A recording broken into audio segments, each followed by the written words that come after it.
What a sad, sad moment. What a sad day. A lot of people talked about it. They warned about it.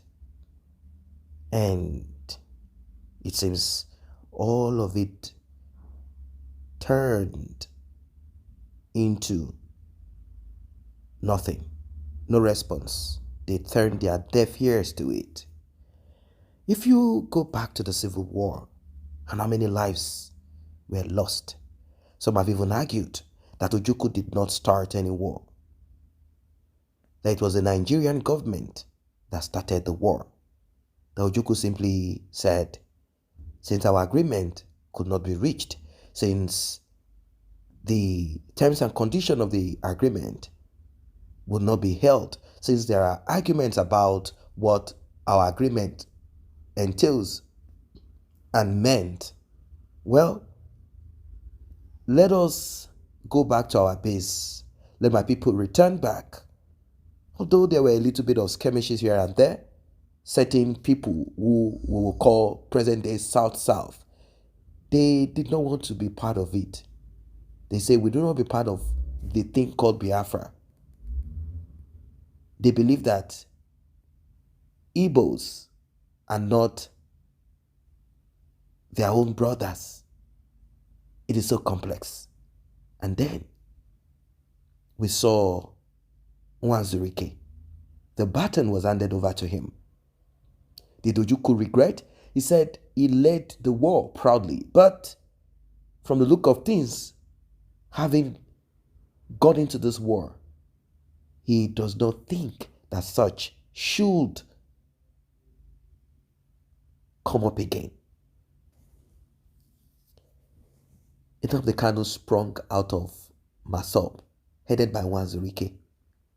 And now, the worst has finally happened.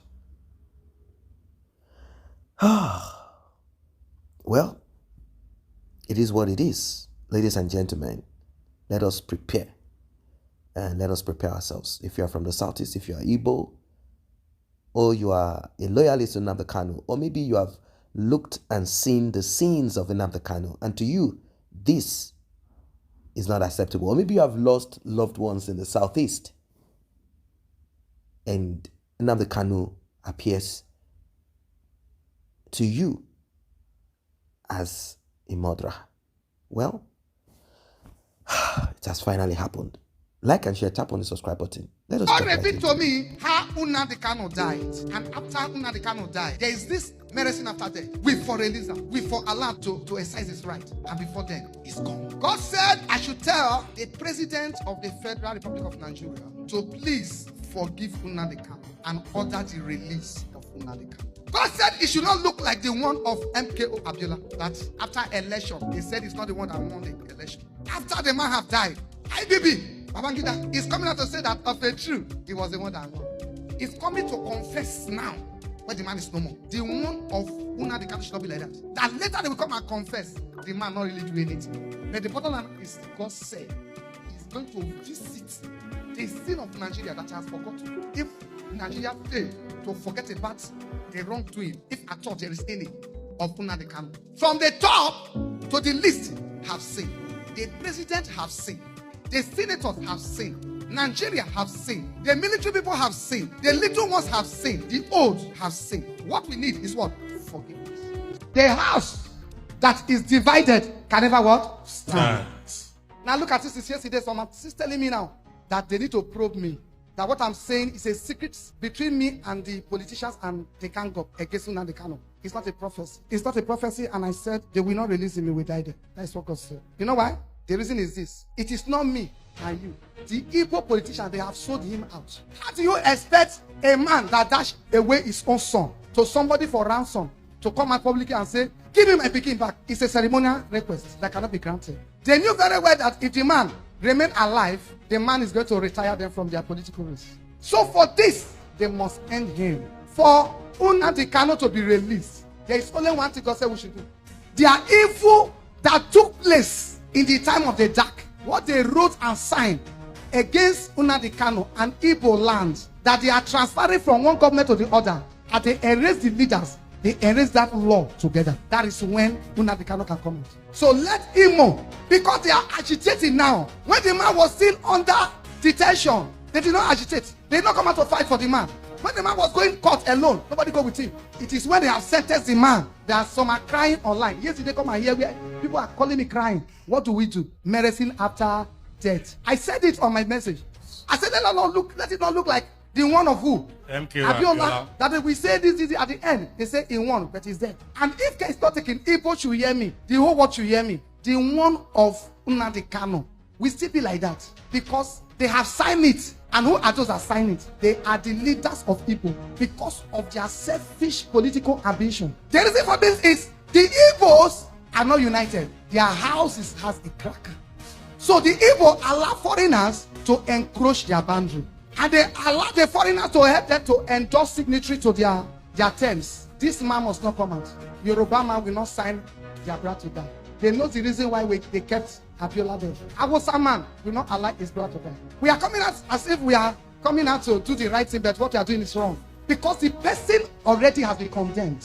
After all, my head is very good for insults. I've been receiving insults for some time now. Plenty of it.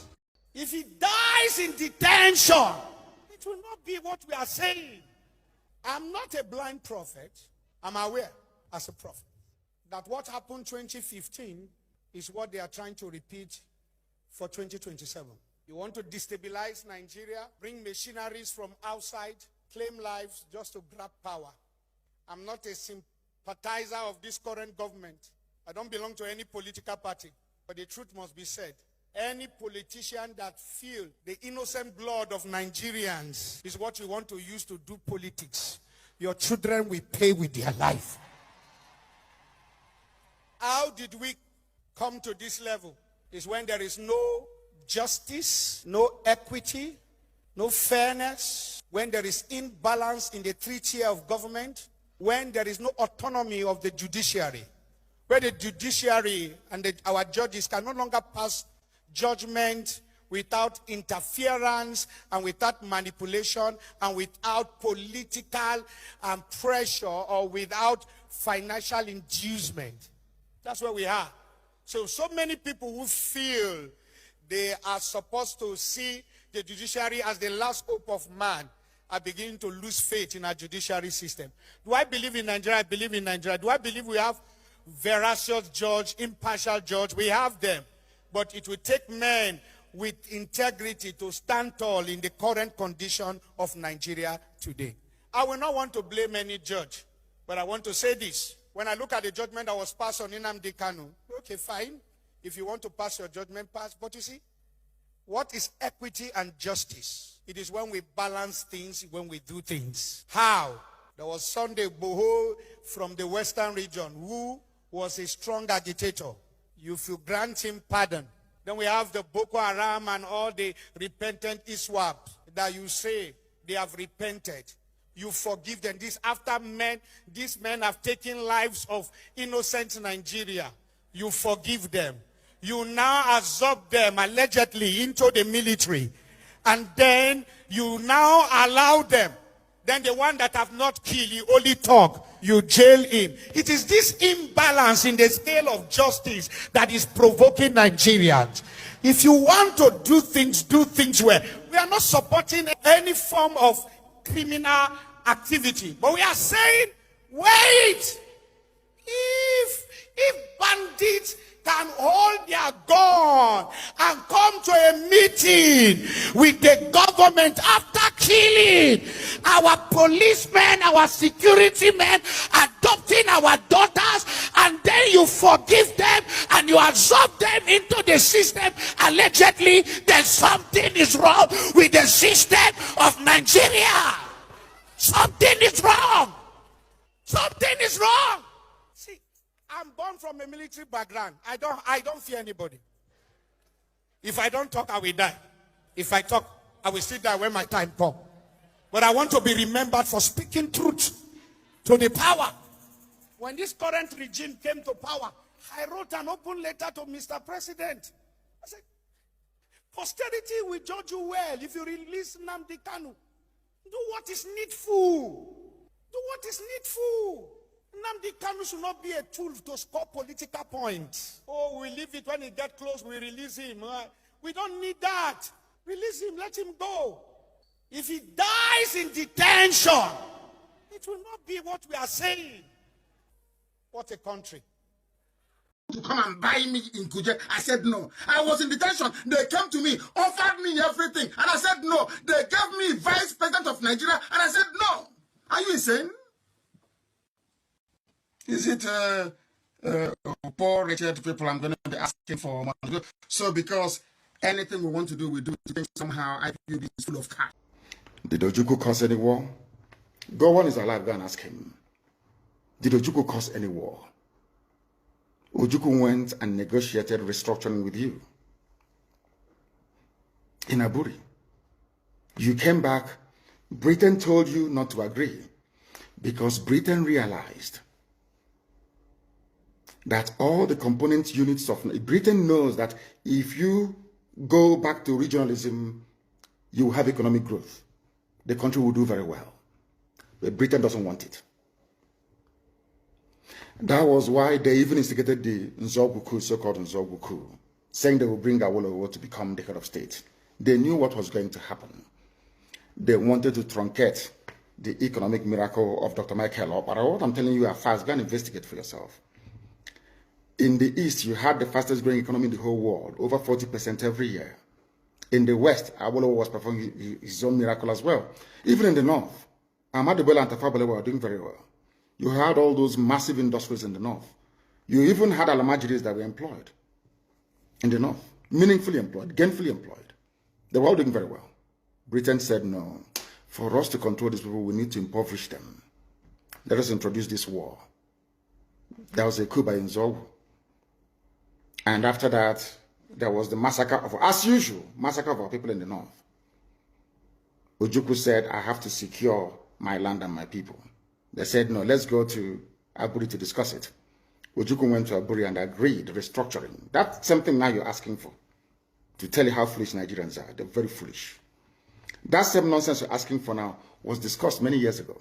Ojukwu sat down in Aburi with Gowon and decided that regionalism was the best way forward. Restructuring, going back to who you were, 1963 Constitution, 1960-1963 Constitution. Be on your own and pay tax to the central government, as they have in America, as they have even in Britain. Britain, you have Scotland that is almost independent, Wales, the same thing, everybody is free, but Britain doesn't want the same thing they're enjoying to happen in Nigeria. Why? Ask yourself that question. Anybody telling you about one Nigeria is your enemy. Nnamdi Kanu has not done anything that other people from other zones have not done. We know about Sunday Igboho, of the Yoruba nation agitator. We know of the Boko Haram people that say they want a different country where Western education is an abomination. These people have been released. Not just that they have been released. In the case of Boko Haram, they've been re-assimilated to the society, given plum jobs, even in our military. They've been given money and been resuscitated, reconciled, and rehabilitated. Why is Nnamdi Kanu's case different? There is an ethnic and some unnecessary bias that is keeping that man in jail. The government should be wise enough to release this man. You can use the Julian Assange option. If you don't want to say you are losing face, you can release him conditionally. You can release him unconditionally. As a lawyer, I've watched the legal issues very clearly. And I saw that even in the courts, from the High Court to the Supreme Court, there are discordant tones amongst them. Even in the issue of bail, some of the tier of the courts are granted him bail. Even in the issue of the charges, some tier of the court had quashed all the charges. So you can see that the government has a lot of places it can stand to release the young man and bring peace to the southeast. He is now more like a political prisoner. I tell you something, the longer Nnamdi Kanu is in prison, the taller he becomes, and the shorter the government becomes. They should take the intelligent way out of this and release him like they did to other people. Rehabilitate him and reconcile him as they are reconciling Southeast completely to the nation. When Nnamdi Kanu was sentenced on Thursday last week, the prosecutor from the government side said that now that Nnamdi Kanu has been sentenced, that there will be security, insecurity will die in the southeast, in the south, in the southwest, that there will now have peace. Go and look at what he said. Moses, just over the weekend, this lie have you not been exposed? Because every other thing Nnamdi Kanu, everything that happened Nnamdi Kanu. Now also, look at that propaganda. Have you not been punctured? I expected that man to talk now. That is it. Welcome back. Now, a lot of people might say that these prophets are stating the obvious, but the thing is, they have no option than to, at least that's what they can do. They put in a little bit of a threat to it, like, oh, if the government does not allow him go, if he passes away in prison, hell will break loose, that will happen. This is all that they can do. We all know that in Nigeria, this same Nigeria, hell will break no loose nowhere, even if the kind of passes away in that place that he is. Nothing will happen than the lives of Nnamdi Kanu's kinsmen being lost more. I mean, his tribesmen and women being lost. Nothing else will happen much more than that. Maybe a few here and there, but they will hit themselves more. That's the truth of it. That's the truth of it. I think it is good for them to put out this, but they should realize, I guess, they are simply trying to enforce that power that the citizens must wield every now and then. But the truth be told, the kind of structure that we have and the complexity of Nnamdi Kanu's arrest, well, the complexity of it, for me, I think the approach to getting Nnamdi Kanu out of this lies in the hands of his people, politicians and stakeholders in that part where he's from. That is the only way Nnamdi Kanu can get presidential pardon or a kind of reprieve, something. But the problem is that they are not ready because Nnamdi Kanu is not willing to listen to them. That's the truth of it. Ojuzo Kalu with some other kinsmen of Nnamdi Kanu had begged Buhari. Buhari released him. Some might be like, why? What kind of beg is that? That is because every time you vote, you are simply saying Nigeria must stand as one. So if you vote for that, your local government chairman, that senator, that state house of rep, you are simply saying Nigeria must remain one. You cannot just then wake up and then say Nigeria must end when multitude of your people are still voting. I've said it times without number. Maybe people are not educating themselves in this part of the country. The day you stand up to join Peter Obi, the day you choose to vote, that day, you are simply telling the world, you are telling Nigeria, I want to be in Nigeria. You cannot be a Biafra. You can't be nothing until you stop and say, I am not interested. And it's a collective thing. So, Nnamdi Kanu's approach to it simply meant disaster. They spoke to him, advised him, told him that the way to get this without bloodshed, having seen what happened during the Civil War, it's not as if it has not been tried before. This approach will not work again. Don't put people's life. We have invested. We don't want to lose. There is no second coming again. If war breaks out, there will be nothing for us. I mean, there will be nothing for us to scramble. No scrap. Everywhere will turn upside down. So the best approach is for us to work together. Let us pool money together, press hard, and get into politics as we should get into it. Let us dig. Let us show our strength and effort. Let us stop being saboteurs. Let's stop being greedy people. Let us apply politics as a tool to get what we want. Stop saying they don't want to give us presidency. They don't give nobody presidency. Power is never given to anybody. You work towards it cunningly. You work towards it with tact. You work towards it with all manner of, you just have to build that framework, a blueprint. A blueprint. If you have to pretend to be a Muslim, you will. Anything that will get you into that seat as president, and not just president for sectional aggrandizement, but as some kind of strong movement to achieve that Biafra that you want. It's as simple as ABC. Once you work the system that way, of course, they're also watching. Once you're able to succeed, then you might begin to push for the nation that you want. Imagine the president of Nigeria being from the southeast. Imagine key players in Nigeria being from the southeast, and they collectively, without the need for bloodshed, call for a vote to stay in or out. Can you imagine how meaningful it will be? And the whole of the southeast come together, 90%, and it is clear that there's no game. 90% vote out of Nigeria. Then what will keep them together?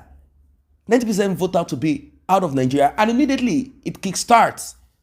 There will be no northerner that will say, no, the land in the east belongs. Then, at that point, at that time, if war is applied to ward off the north, claiming that your land belongs to them, then it's a different thing. At least everybody will see it will be broadcasted all over the world that the Southeast have voted out of Nigeria. And the votes are 90% clear. What are we saying? The same way Nigeria got independence, that's the same way. They did not get independence by violence. There was no way they fought the British in a way that the Queen of England ran away with one of her shoes. Like they pressed, they pushed to a point where the British government realized, if we don't give these people independence and then kind of do some indirect rule, these guys have become wiser. Let us give them a sense of ownership. So this prophecy about the demise of Nnamdi Kanu and this continuous talk about Nnamdi Kanu, well, they know that if care is not taken, that prison will be the end of Nnamdi Kanu. Either he will lose his life on his way to the hospital.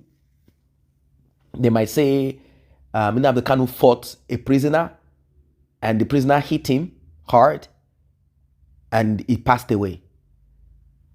They can come up with anything. And that's the end of it. Some might say, you know what? Hell is going to break loose. What hell will break loose? People like to bark without energy inside of them to do anything. Oh, you think 1960 is the same as you think 19 this is not. All of those things I just gibberish. Do you think what? We are ready. Then it was international organization will give us this. It's a lie. There is nobody giving anybody anything. Yes, you will get weapons because there are certain people who are gun runners. Their job is to supply weapons and make gain of it. But you are the one destroying yourself. You won't win. You still cannot win. Those who